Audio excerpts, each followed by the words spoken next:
Bonjour à tous et bienvenue sur la chaîne Monsieur Rabbit, j'espère que vous allez bien. Vous le savez, ici tous les jours je vous partage le meilleur de l'actu crypto, meme coin, NFT et jeux blockchain. Et c'est pas encore fait, pensez à vous abonner à la chaîne. Alors, comment dire, nous vivons une journée exceptionnelle.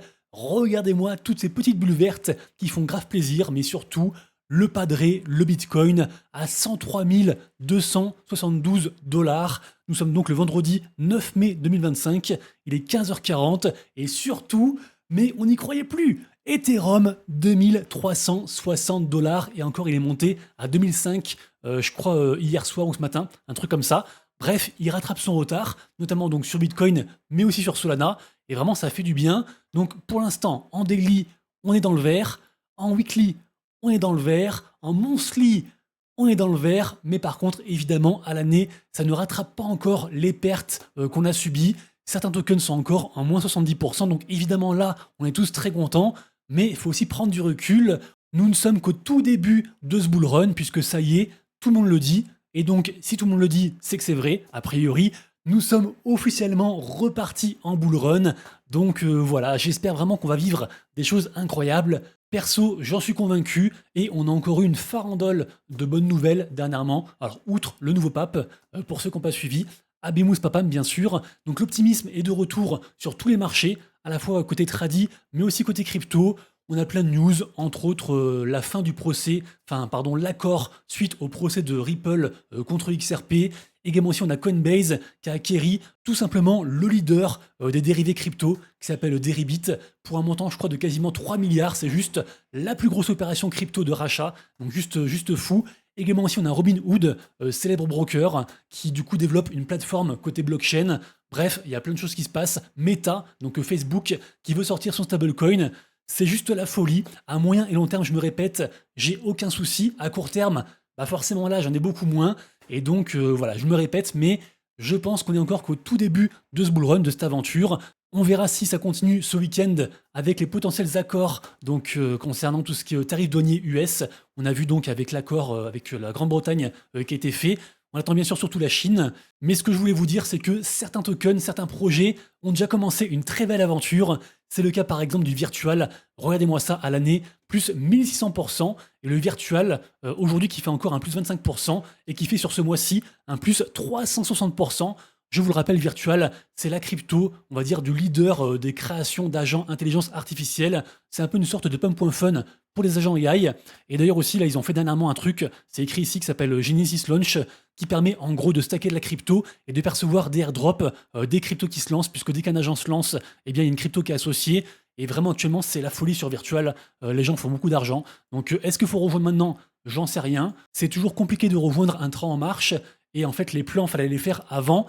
Néanmoins, je pense toujours qu'il y a des opportunités à prendre et qu'il y en aura dans tous les cas, peu importe le marché, tous les jours, il se passe tellement de choses. Alors voilà, le Bitcoin qui dépasse Amazon et qui devient le 5e plus grand actif au monde par market cap. Et ce que j'allais vous dire aussi en termes d'opportunités, vous le savez, dès que le marché repump, eh bien en premier, ce sont les mêmes coins qui performent. D'ailleurs, à l'inverse, quand le marché dégringole, ce sont eux qui prennent le plus cher, puisque donc les actifs les plus risqués de notre catégorie, le marché des mêmes coins qui est up, qui a augmenté de 60% ce mois-ci et qui atteint donc une market cap globale pour tous les mêmes coins de 67 milliards. 67 milliards. Donc vraiment, c'est plus que, comment dire, c'est plus que du casino.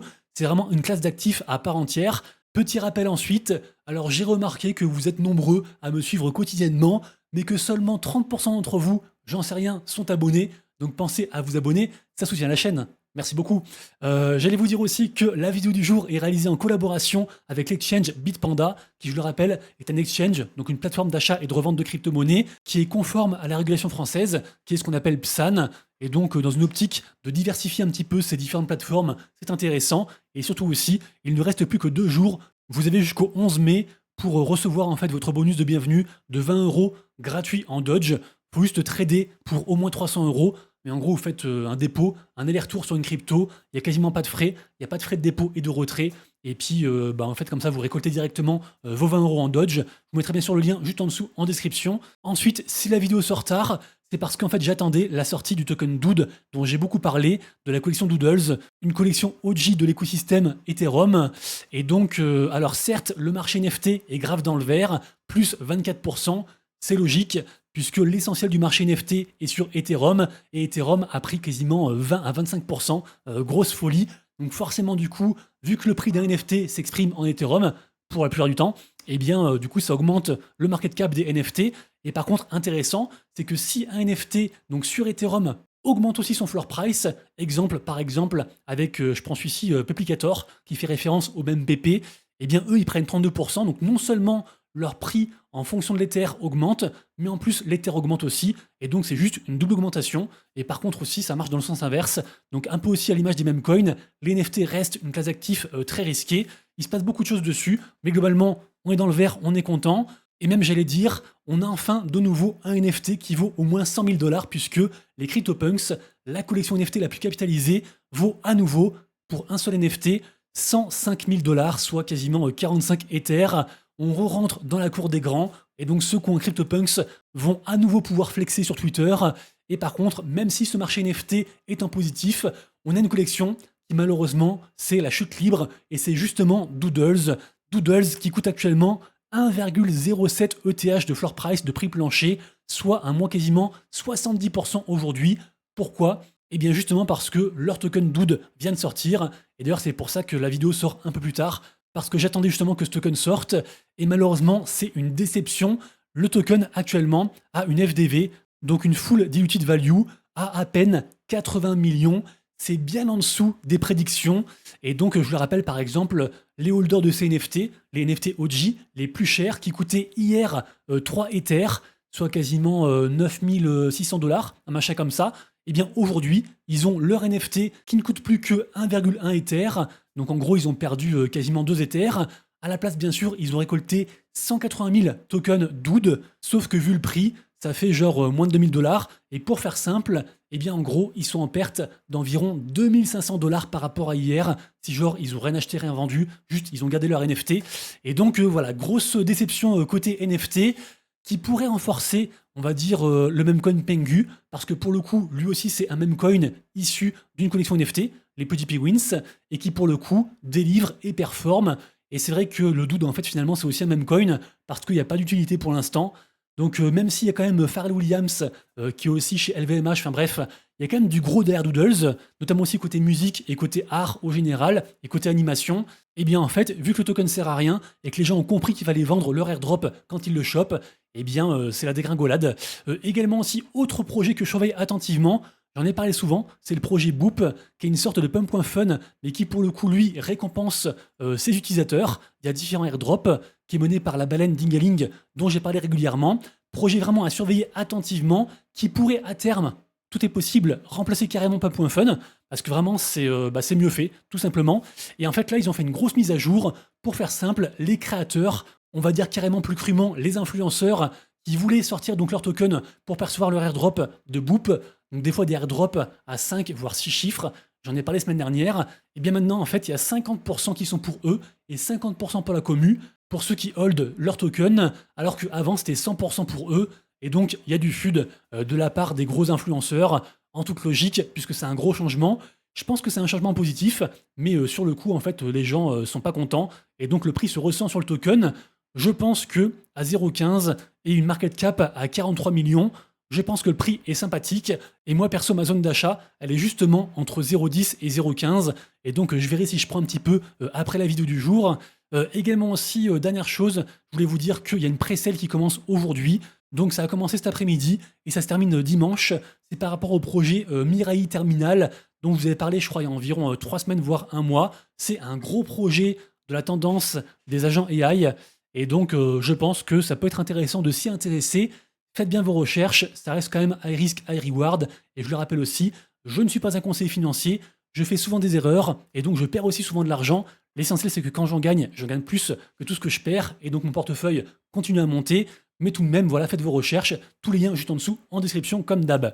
Ensuite, côté gaming, je n'y croyais pas, je vous avais dit environ genre 3 semaines, un mois, que le projet Symbiogenesis, Donc le projet Web3 de Square Enix était terminouche, puisque en effet le projet n'a pas trouvé son public, et donc ils ont un petit peu arrêté leur espèce de pot and click, qui court encore je crois pour une dernière quête, mais qui est censé s'arrêter.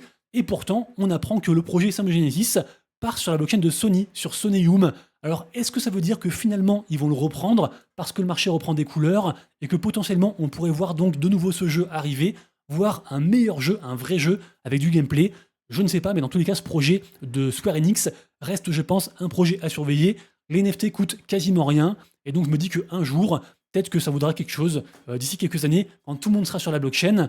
Ensuite, très gros projet à surveiller. Les NFT arrivent ce mois-ci, très important, et moi surtout, j'attends leur crypto, la crypto gun. Je parle du projet Off the Grid, un très gros shooter qui faisait carton plein sur Twitch il n'y a encore pas si longtemps que ça, des studios Gunzilla, d'où le nom du token. Et vraiment, c'est un des gros projets à surveiller. Ça se passe sur Avax, sur Avalanche. Également aussi, gros projet à surveiller qui fait, comment dire, beaucoup parler actuellement. Ça se passe sur la blockchain Ronin. C'est le projet Ronen. Alors, je vais pas vous dire ce que c'est parce que vraiment, j'en ai parlé beaucoup de fois. Quand vous savez pas de quoi je parle et que je vous dis que j'en ai déjà parlé, eh bien juste, vous allez ici dans la recherche sur ma chaîne, vous marquez le mot-clé, genre Ronen, et puis vous trouverez en fait plein de vidéos où je vais parler de ce projet-ci. Bref, ce projet a été divisé par deux, donc sa crypto principale, depuis hier, donc en 24 heures. Ça fait suite à un mint qui fait suite aussi à un prochain projet en mode bombe crypto dont j'ai parlé, je crois, il y a 48 heures. Bref, ce projet très ponziesque, très pyramidal, reste encore un projet à surveiller. Est-ce que du coup, on est sur une bonne entrée et puis un retracement sain, ou alors c'est le début de la fin? Ça, je vous laisse en décider par vous-même. Par contre, le projet qui a donné lieu en fait à tout ce genre de projet, le précurseur de la tendance, on va dire des projets, on va dire Ponzi, qui à la base sont sur Abstract, c'est le projet Big. Pareil aussi, j'en parle régulièrement.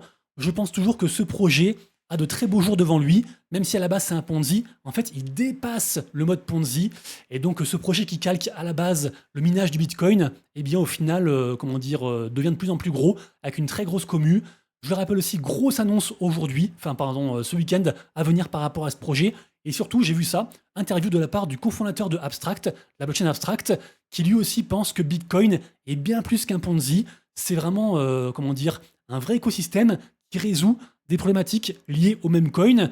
Et donc, je pense que Abstract va push ce projet. Et du coup, je me dis qu'avoir du big à ce prix-là, à 1,4$, ça peut être intéressant. Surtout quand on sait que c'est quand même monté à ses débuts à 18$. Moi, j'en ai pas mal, que j'ai acheté bien moins cher, donc je suis grave en positif. Mais tout de même, je surveille. Et d'ailleurs, ça redescend, je pense que je reprendrai encore. Et enfin, pour terminer, ça y est, le jeu est sorti. Le jeu Wizard of Abstract. Pareil aussi, un jeu type Ponzi dont j'ai beaucoup parlé.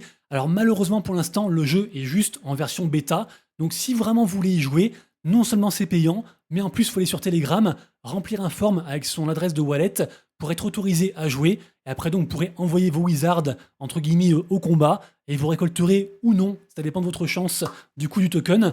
Et après, en fait, on pourra améliorer donc ces sorciers, burn en fait des potions, des choses, pour, avoir plus de chances de percevoir du token régulièrement. J'ai envie d'y croire, mais pour l'instant, voilà, je suis quand même un peu déçu. Les mécaniques sont pas folles, et ça se ressent sur le token, qui a pris très très cher, encore moins 21% aujourd'hui, et une micro market cap à 50 000. Donc autant vous dire qu'on est sur du très dégène, high risk, high risk, high risk, et high reward aussi bien sûr. Mais du coup, je prends le parti de ne plus vous parler de ce projet tant qu'il remonte pas. Donc si j'en parle plus, c'est que le projet est mort, et si j'en reparle, vous êtes au courant que le projet du coup, je le suis depuis un moment. Et puis voilà, on arrive à la fin de la vidéo. J'espère que ça vous a plu et que je vous ai apporté un petit peu de valeur. Si c'est le cas, pensez à vous abonner à la chaîne, liker, partager et commenter. Merci à tous, ça soutient beaucoup. Je vous souhaite un très bon week-end en espérant qu'il soit une fois de plus très très vert, voire qu'on casse l'ATH du Bitcoin, qui est genre à 108 000, un truc comme ça. Et donc rendez-vous lundi, même heure, même endroit. Et d'ici là, comme toujours, prenez soin de vous, de vos proches et de vos wallets. C'était Monsieur Rabbit. Ciao.